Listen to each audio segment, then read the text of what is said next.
You know, what we're seeing right now is the Republicans coming forward in a step of unity and really becoming a shill for a reality TV star.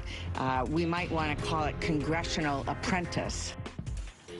Well, welcome back to Harvard. That was Democratic Senator Debbie Stabenow of Michigan, actually responding to the meeting today between the presumptive Republican nominee for president.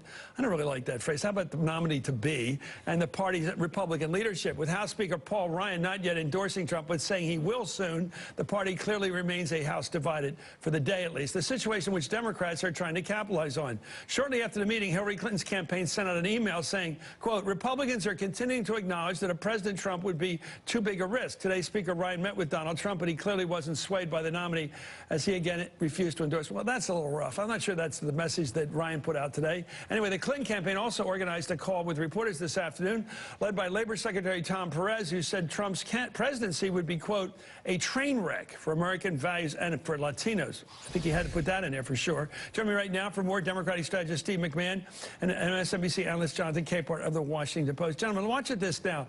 Joe Biden's kind of hard to predict sometimes, but Joe Biden said something like this.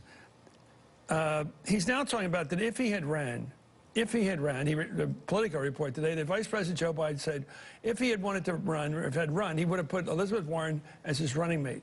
People familiar with the situation told Politico, they quote, Joe Biden took months to decide he wouldn't run for president, but he was sold on Elizabeth Warren as his running mate from the start, and he still thinks the Massachusetts firebrand would be Hillary Clinton's best choice to replace him as the country's #2 in January 2017. Why is he getting his head? Why is he messing with her marmalade? Her mojo. Why is he doing this now, telling her that he would pick the woman? Him picking a woman is different than another woman picking another woman, I would think. It's just different in terms of ticket balancing. Although it's an interesting dilemma for Hillary Clinton. She wants to bring the Bernie Sanders folks into the fold. Elizabeth Warren was Bernie Sanders before Bernie Sanders. And so it would be an interesting doubling down like Clinton Gore. Would you do that?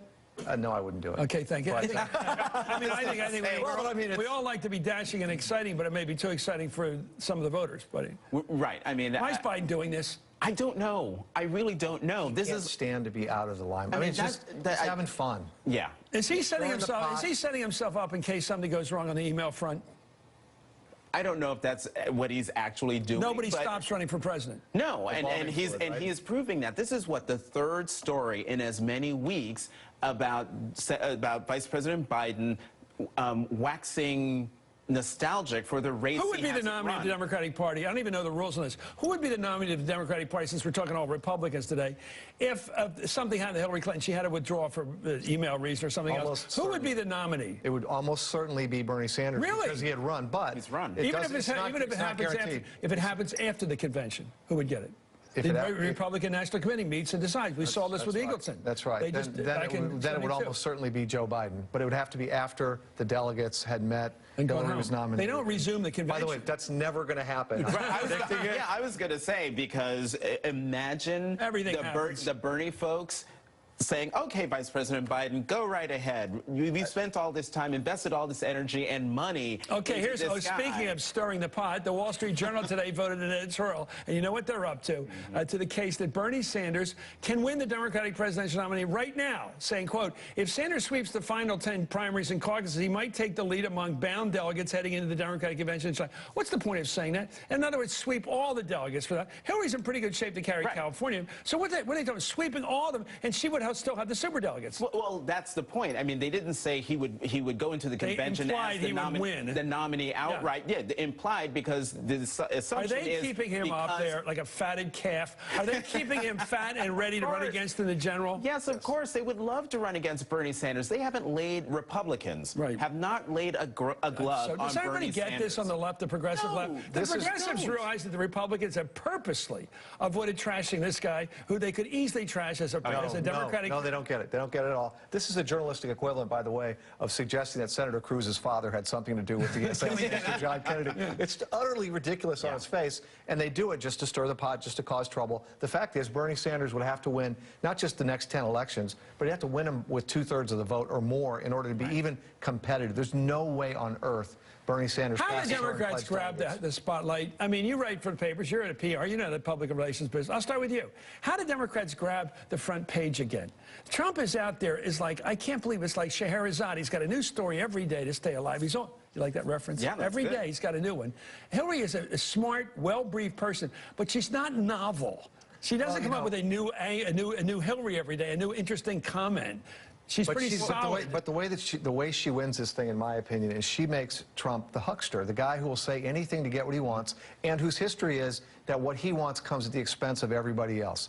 And she's got to tell that story. She's got to have a narrative for the campaign. She's not going to win it by having a train wreck every day in the press. Yeah, she's going to win it by being slow, steady, tested, trusted, experienced. Right. You can't compete with Donald Trump in terms of the spotlight.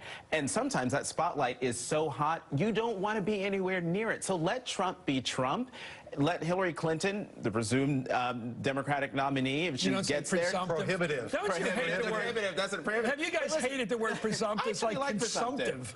It sounds terrible to me. Anyway. But no, the point I'm trying to make here is let Donald Trump be Donald Trump. Let him be the Roman candle on the campaign trail, and let Hillary Clinton, as Steve said, just make the pitch, make the case, let Donald Trump hang himself by his own words. You're thinking about Elton John. You're thinking of Candle in the Wind, aren't you? No, I'm not. No. Okay, I thought you were. But you need to create this narrative so that every time he is a Roman candle, it actually fulfills the prophecy. She's got to set a trap for him that he walks into every single day. And the point I was trying to make is that in 2008, when the economy imploded and everyone was concerned about what was going to happen, what did John McCain do to steal the spotlight? Suspended his campaign. He wanted to focus. And Barack Obama was like, what are you talking about? We got a campaign to run. You never know. It's like the chair. It was a good idea, but it didn't work for Clint Eastwood. Anyway, 3 seconds. Anyway, thank you, Steve McMahon. Thank you, Jonathan Caper. Up next, our roundtable tonight reacts to the big day in Washington and the showmanship of Trump. You're watching Hardball, the place for politics.